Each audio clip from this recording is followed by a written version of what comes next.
Welcome to the Salmon Runs YouTube. Enjoy the video. You'll start by making sure the hotspot has enough power. Low charge can interrupt a reset.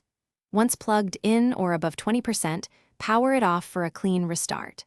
Locate the tiny reset pinhole and the power button so you don't fumble during the procedure.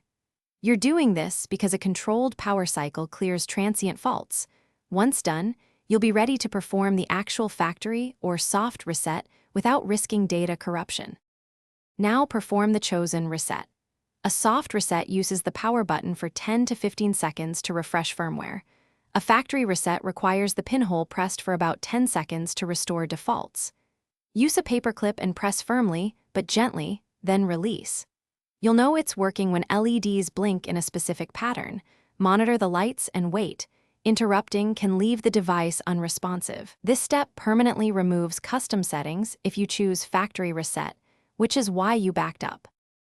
After the reset, reconnect using the default SSID and password printed on the label. You'll need to log into the web or app to reconfigure Wi-Fi name, password, and security. Make sure to update firmware and set a strong admin password to protect the device.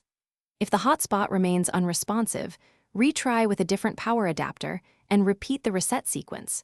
If that fails, check SIM seating and reach out to provider support. One tip: blinking amber often indicates SIM or network issues.